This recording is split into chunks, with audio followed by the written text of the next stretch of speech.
ஜெயகுரு. நண்பர்களே வணக்கம். நாம் இந்த வீடியோக்குள்ளே பார்க்க போகிறது மாந்திரிக அறிமுக பாடம்.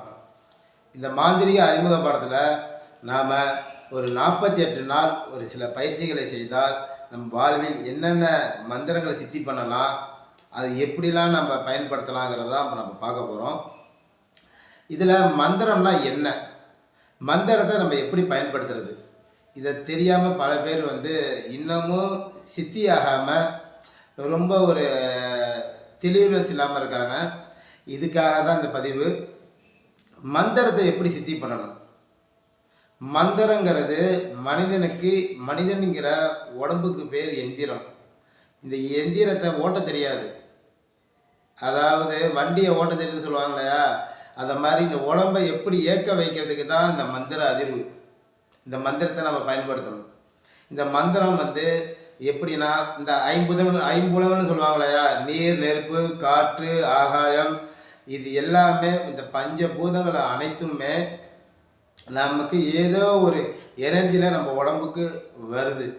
இது எப்படி ரிசீவ் பண்ணுறதுன்னா, நம்ம மூச்சு விடுறோம், அது மூலிமா ரிசீவ் பண்ணுறோம்.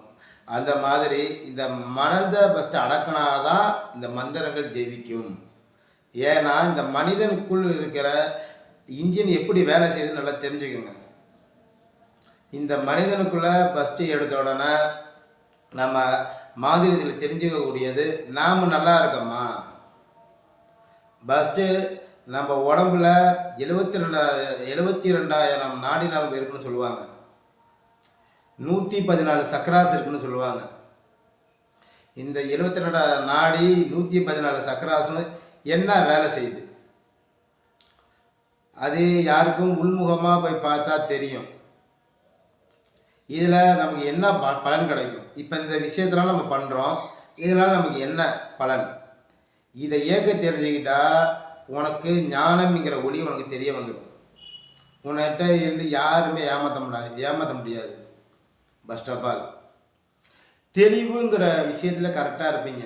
மனம் எப்படி அமைதிப்படுதுங்கிற விஷயம் உங்களுக்கு தெரிஞ்சிடும். ஒரு இடத்துல எப்படி ஹேண்டில் பண்ணுங்கிற விஷயம் உங்களுக்கு தெரிஞ்சிடும். உங்களுக்கு எந்த ஒரு கஷ்டமாக இருந்தாலும் ஒரு தெளிவான ஒரு முடிவு எடுக்கிறது நீங்கள் தான் எடுத்தாகணும். நம்ம ஏதோ ஒரு அறிவில் நம்ம ஒன்று எடுப்போம் இல்லையா, அதுக்கு பேர் முடிவு இல்லை. நாம் உள்முகமாக பார்த்து நமக்குள்ள ஒரு இறைவன், நமக்குள்ள ஒரு ஆத்மா சக்தி இருக்குது, அதை எப்படி தட்டி எழுப்புறது. அதற்கு பார்த்தீங்கன்னா 114 சக்கராஸ் சொல்லுவாங்க. இந்த சக்கராசெல்லாம் நமக்கு மெயினான